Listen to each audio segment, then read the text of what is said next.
This episode of Breakthrough Success is brought to you by Jobber. Jobber is your business command center. The easy-to-use app powers your sales, operations, and customer service all in one place. Go check them out at getjobber.com/im/breakthrough to receive 20% off your first 6 months. What's up, Breakthrough Success listeners? Mark DeBerry, the podcast coach here, helping people launch, grow, and monetize their podcasts. And when it comes to podcasts, YouTube, and anything else, something that's going to really help you along your journey on the road to success is analyzing your data, knowing what it means, and being able to take the right actions based on what the data is telling you. So we have a duo who's going to help you become data rich. So how can we use data to make more money and scale faster? So the guests who join us today, they are a data-driven power couple and the co-founders of Praxis Metrics, which is one of the fastest growing data companies in the world. They have built a team of over 25 members who build dashboards to scale businesses and provide analytics consulting, resulting in exponential growth for their customers. This duo also provides online and in-person data education training that teaches founders and teams how to take action from their data. So our guests who join us for this episode of Breakthrough Success are none other than AJ Yager and Meaghan Connell. AJ and Meaghan, welcome to the show. Thank you so much. We're excited to be here. Thanks, Mark. We appreciate it. Love that intro. I'm so happy to have both of you on Breakthrough Success, and I dig into data like crazy. I mean, maybe a little too much, but I really dig into the data to figure out what I'm doing, and I feel like that is something we all need to be doing. But at the same time, you don't want to overlook it. So I mean, overanalyze. So I feel like there are people who overlook it. There are people who overanalyze in it. So I think where we should start is figuring out how do we hit that middle ground where we are in the data, like we're not overlooking it, but we're not overanalyzing and not taking action either. Right. Not getting into process of analysis, right? Yeah. Yeah. We've got a lot of clients that, they get a little overwhelmed because nowadays, I mean, we've got so many systems that we can use in our businesses that are all tracking data on the back end, right? And so a lot of times they have their own internal reporting or dashboards or, people create their own spreadsheets. And a lot of times what happens is they're creating or they're looking at metrics that are really vanity metrics. And that's where we see a lot of people waste time is when they're looking at the wrong metrics, things that are very simple or things that are just not needle movers. And like you said, action oriented, right? There are some things that are nice to know, but the things that are need to know are the ones that will help the business grow and that will help you take action in order to grow the business. Yeah. Does that make sense? Yeah. I mean, there's so much data for us to consume and we got to focus on the things that matter the most. I mean, when it comes to like advertising, like impressions, like it's cool to know you got seen by millions of people, but what matters more is like how many people are clicking, how many people are subscribing to your email list. So being able to weed out what are those vanity metrics and just not focus on those, that gives you more time to focus on the stuff that actually matters and really helps you get that bottom line. And like there are like so many different data points that we could be focusing on. So how do we figure out what are the data points we should be focusing on to build up our revenue? Yeah, a great question. And really it starts with business questions.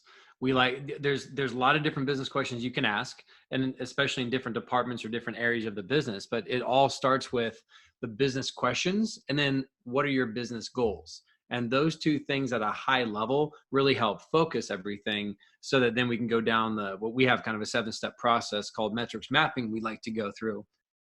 But that's the starting point is the business questions, getting very clear on what those are. Yeah. So looking at the goals of the organization or looking at, a lot of freelancers or entrepreneurs, just looking at what are the services that you're providing and what is that measurement of success, right? What is that end goal that if you were to do that, everything would be easier or unnecessary? So what we do is, most of the times when we work with individuals or companies, they have a whole list of these potential KPIs or key performance indicators, or they have a whole list of business questions, right? So what's working? Why is it working? Where should we spend more money? Where should we cut our efforts? Where should we spend more time? Where should we spend less time, right? And so what we do is we take that list and we refine it. So there's a very simple way that you can refine this. And it's just by mapping out these KPIs on a matrix. And on the left side, you're measuring the value it has to your business or to your project, right? So if it's lower, that business value, then you put it lower on that scale. If it's higher, then you move it up. And then on the bottom, you measure out the feasibility. Like, how easy is it for me to track this, right? And then if it's easier, then it goes over to the right. If it's more difficult to track or almost impossible, then it goes to the left, right? And what it does is that creates these 4 separate quadrants. The ones that have the most value to the organization or to your project or goal, and the ones that are feasible and easy to track, those become your top focus, right? Now, what we call vanity metrics are ones that are that are very easy to track, but not necessarily very valuable, right? You're not going to take action from that. So that's what we call vanity metrics. And then there's the ones that are extremely valuable to you, but very difficult to track, right? There's a lot of buzz right now about attribution. Attribution is extremely valuable to know how much should I attribute to this one effort that I did to convert a client, right? Does it account for 100% of the reason they purchased, or does it account for 5% of the reason they purchased, right? And so there are different quadrants, and what that does is that gives you a roadmap to success. What are the things that I should be looking at right now? What are the things that I need to go do to go collect more data so that I can answer future questions? And then what are the things that I'm tracking right now that I could cut and it really won't impact my business at all? Does that make sense? Yeah, I like the idea of like categorizing the data and being able to really break down what is the most important piece of data that's going to allow me to take action, and then being able to apply that to your business. And data is something that really fascinates me. There's a book I actually read a while ago. I'm not sure if I'll get some parts of the example right, butcher other parts, but I feel like it's really valuable for this conversation. In World War II, the U.S. had a mathematician, and they were trying to figure out like how could they like have less planes crash. And what they would do is all the other people would say, they go to the plane, they'd see like this big engine was damaged. All the planes were coming in with this big engine damaged. And like this particular part of the plane, I don't know the interior of planes, but they would say, okay, let's fix this part of the engine so that, it's stronger, it's more durable. But then this one guy says, that's not the thing we should be focusing on. We should be because all those planes came back. We should be focusing on this other part of the engine or this other part of the plane that doesn't have a scratch, because the planes that are going down, they're getting hit in that area that on these returning planes is unscratched. So sometimes like the data could tell you to go in one place, but in reality, you have to have that critical thinking to realize that this other thing is the approach you should be taking. So how can you you have the data in front of you, but what's your advice for getting a little more critical on the data and maybe seeing a different solution that the data could indirectly be indicating or isn't so obvious? Yeah, and that's a great example. We love that example. We actually give that example a lot too. And it paints a good story, because you're right. In our words, we say data never lies. It just tells a story, right? But if you're not able to infer and to really look at this with a critical mind, some people can infer the wrong things, right? You can make bad decisions off of good data just by misinterpreting it. Right. And honestly, I wouldn't say that that there's a framework to teach you to be more critical around your data, because it's such a specific skill set that if every business owner or every entrepreneur tries to become a data expert, it's so much, right? There's a lot of people out there that started a company that have no background in statistics or, in understanding data in general, right? And so to go out and learn that skill set is not necessarily the best use of time for a lot of these people. Now, if you're already inclined to this and you're already enjoying data and looking at data, then yeah, there are obviously classes that you can take for, critical thinking and for statistical analysis. But what we do is we just outsource, right? It's hiring other people who already have the industry expertise, who already have the data knowledge and can come in and can tell a story with that data, right? And so for each client that we work with, it's a little bit different, right? There are some that are more mature in their data or in their skill sets, but most smaller companies don't have the bandwidth or the time to go out and tackle that themselves. And so in the beginning, it's a lot easier to just outsource that until you can hire somebody full time to analyze that, or even part time to analyze that. Would you agree, AJ? Yeah, I definitely agree. It's not your fault if you don't understand how to look at the numbers. We don't expect business owners to be data scientists or data analysts. So in the beginning, you want to find the team or a partner that can help bring those insights for you. Yeah. And then the only other thing is, if you're not ready for an outsourced team like that, the one thing that we would recommend is start looking at more and more data, right? The more that you get exposed to, the more you start to understand these underlying principles, and you start to look for these anomalies, right? And every time you learn one aspect of this critical thinking, it will apply to 100 more use cases in the future, right? So if somebody is looking to learn this, it is something that will never be a bad investment of your time to learn, because right now, data is becoming so valuable, and organizations that are data driven have the competitive advantage. Data is the competitive advantage nowadays. And so if you have that ability to take action from data, that's extremely, extremely valuable. And to be clear, it doesn't mean like spending hours upon hours every week. It means just time blocking maybe once a week to review your most critical numbers as a business owner or a freelancer or whatever. Or getting the team together and say, hey, let's look at the numbers that we do know that we've been tracking, and having that on a consistent weekly basis. It's not necessarily something you need to do every single day. Coming up in this episode, we will have more insights on how you can use data to scale and fuel your revenue. Before we get into that, we first have the Jobber Minute. And some people say that they're not the most tech-savvy people. So how will Jobber help them? Will it require any training? Well, unlike some of the other products on the market, Jobber is very user-friendly regardless of how tech-savvy you are. With any new software, there's always going to be a bit of a learning curve. Fortunately, they have all the tools and support you need to make this process as successful as possible for you. Jobber's Success Team is available to answer all of your questions and can be reached through their mobile app, email through support@getjobber.com, or over the phone at 1-888-721-1115, extension 2. You can also reach them via live chat by clicking the speech bubble on the top right corner of your Jobber screen. Plus, check out Jobber's Help Center for webinars, instructional videos, and other great features. And if you guys want a super special discount to Jobber, make sure you go to getjobber.com/im/breakthrough to claim your discount.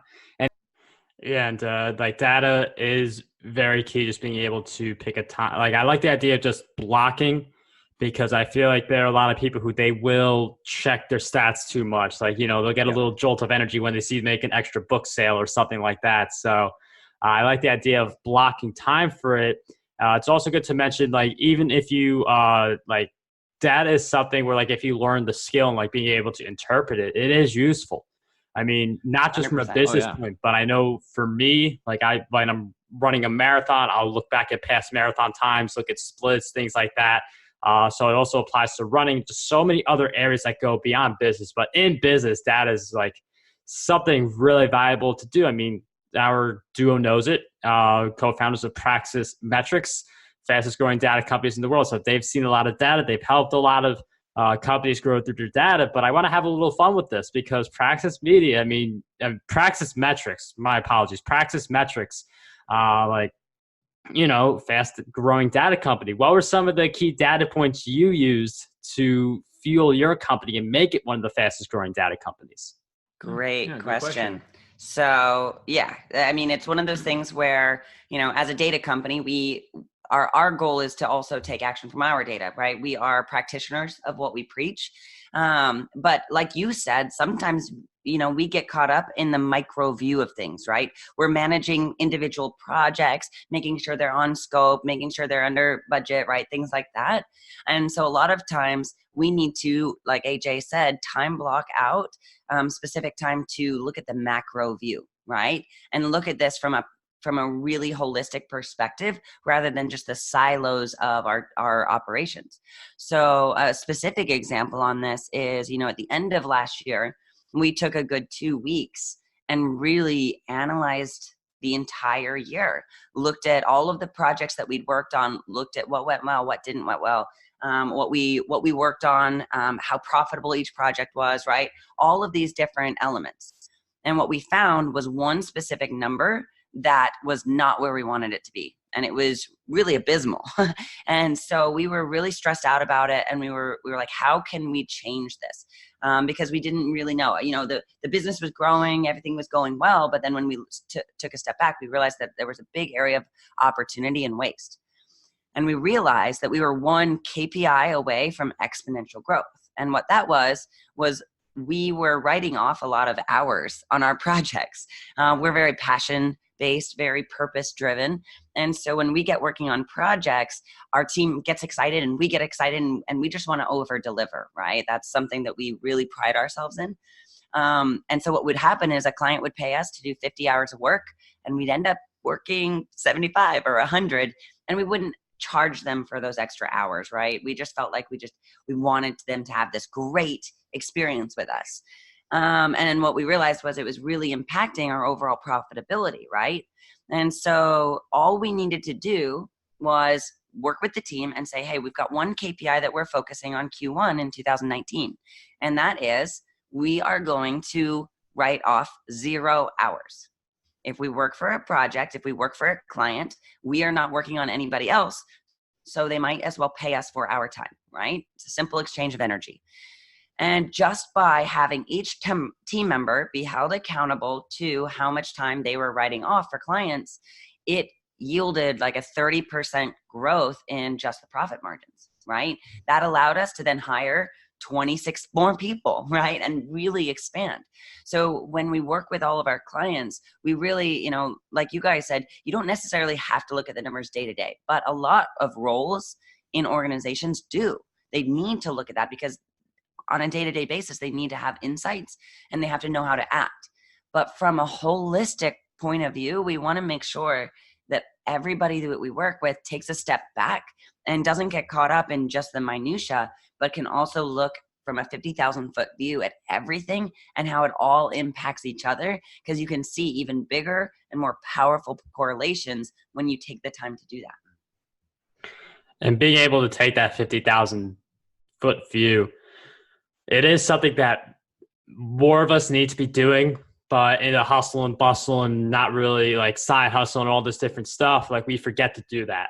And doing the 50,000 foot view really gets you clear on what you're supposed to be doing, what you shouldn't be doing, and really good info like that you can only get by having that kind of a view.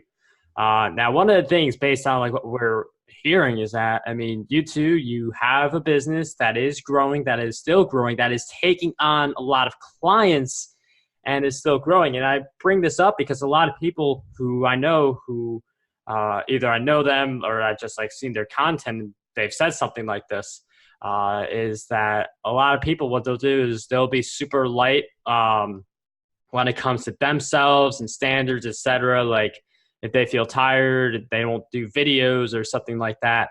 But when it comes to work for their clients, like, they're locked in, they get the job done, they do everything that needs to be done. So how have you been able to like still get the job done for your clients, but not kind of push yourselves and your work and your business in the back of the line for all of your client stuff? That's an awesome question. It's like that saying, a cobbler's kid has no shoes, It's like you get so busy, doing it for other people that a lot of times you don't do it for yourself.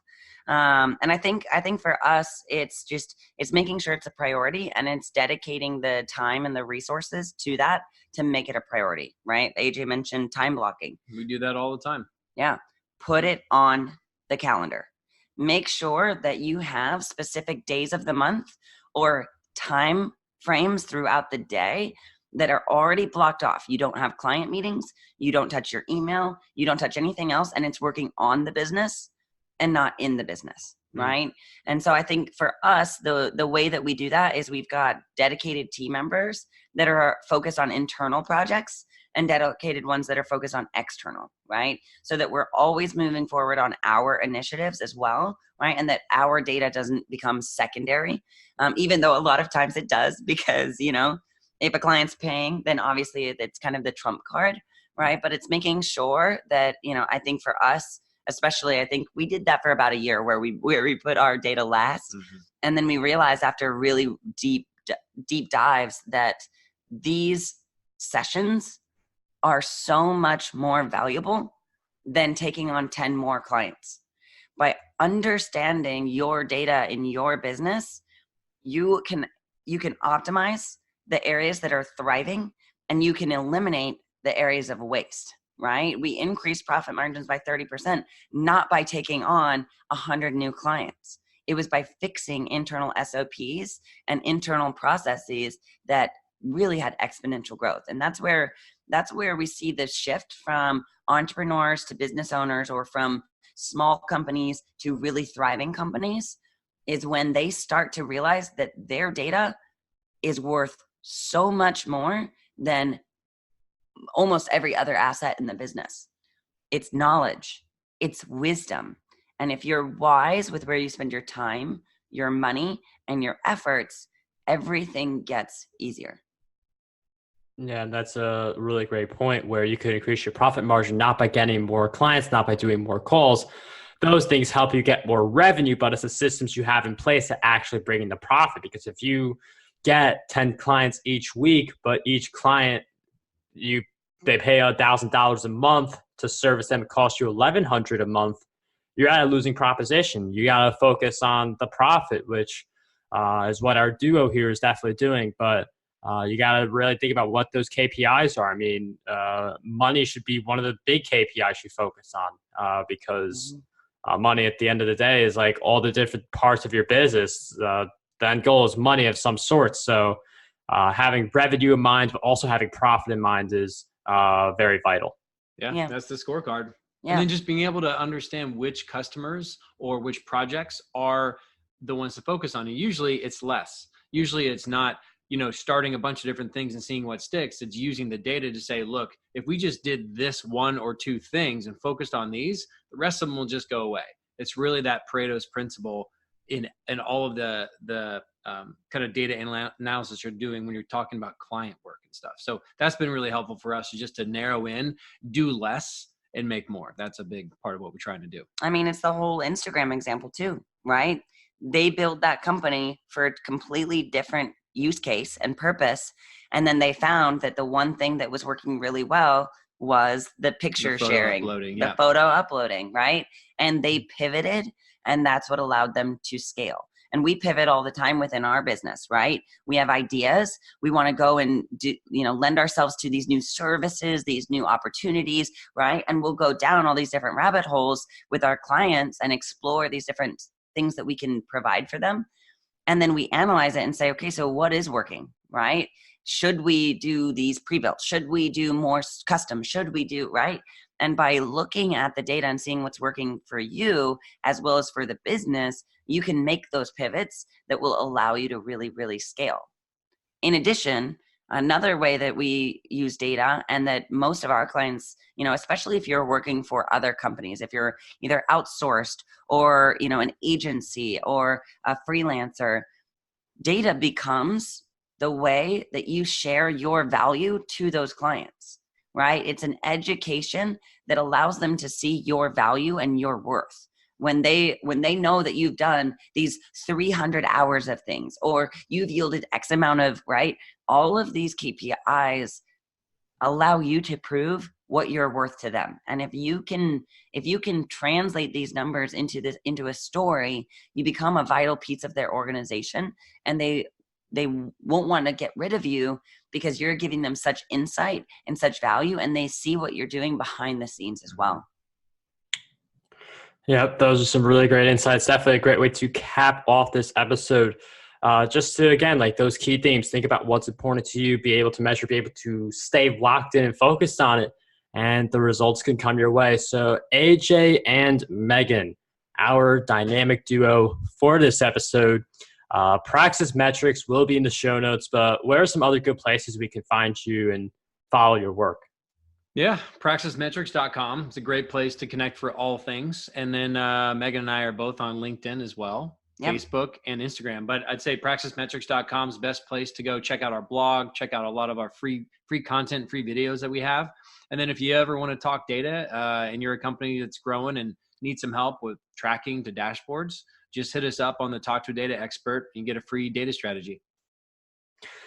Well, we'll have those links in the show notes of this episode. We'll also throw an Ocean Writing in the show notes for any author who wants to join me in January, figure out how to become a six-figure author. That link will be in there as well. But once again, AJ and Meaghan, thank you so much for coming on Breakthrough Success. It was such a pleasure having you on the show.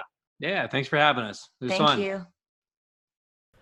AJ and Meaghan, thank you so much for taking the time to come on Breakthrough Success. Data is such an important area to study. Just looking at your own data and seeing what it's telling you, what you need to be focusing on, strengths, weaknesses, opportunities, threats, that is what the data is telling you. And being data rich just makes it easier for you to make the better decisions with all the data that you are given.